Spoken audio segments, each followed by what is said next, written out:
Hi everybody, this is Shelly. I wanted to post some information on the card I posted on my blog the other day. I was going through some old cards that I'd made a couple years ago and decided that I'd like to remake them. So this was my inspiration. I was using all Stampin' Up! Products, Encore Gold and Copper Metallic Powder, Basic Black. I think this is Forest Foliage and Bravo Burgundy. Anyway, I like it and wanted to do something different for this fall. So this is what I came up with.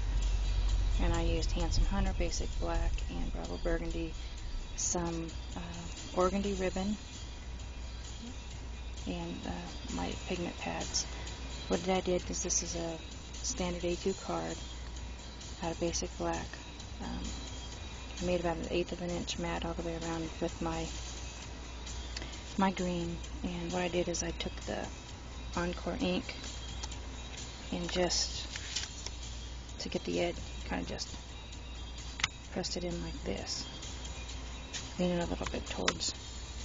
It gives you a real pretty, if you can see it or not, a real pretty edge.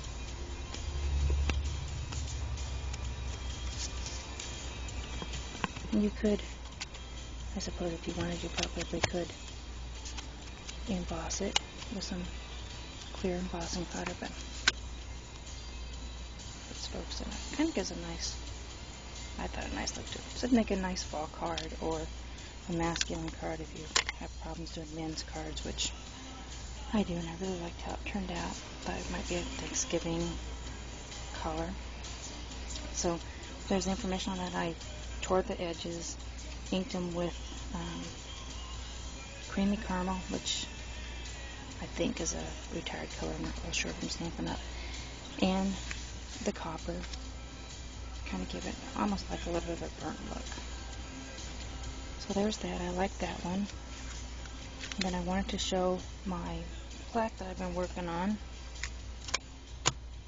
Jann at What You Make It has what she calls an I Am an Artist pledge. And here it is. Kind of hard with this light, so what I did is I printed it out on a transparency, and then I laid it on top of some paper that I created myself.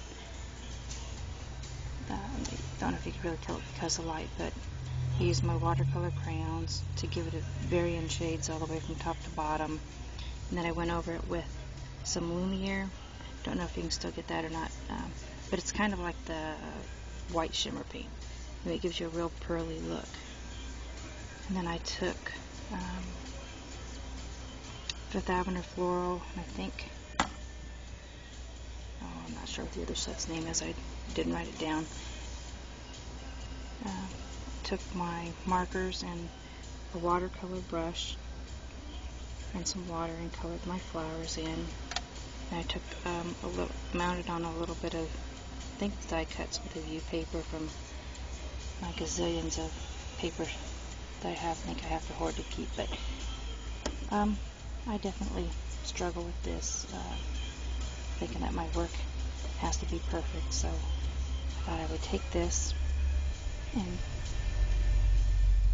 apply it to my work so that I know that no matter what, I can't make a mistake. It can all be correctable, which is really a funny thing because in the middle here you can't see it since I stamped over it. It was a really yucky blotch. So anyway, here you go, Leslie, Lynn, Jann.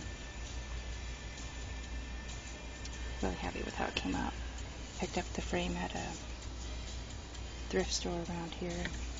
Repurposed it, so I have about $1 into it. Pretty cool.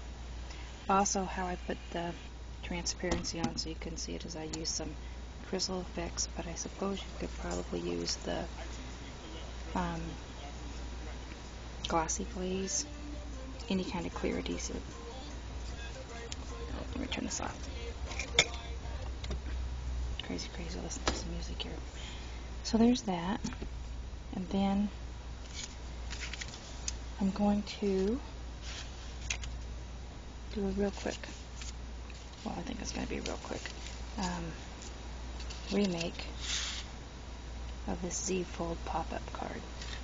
So I'll get this video downloaded and start on the other one, so I'll have enough time to on my battery and my camera card to take care of it. See you in a few.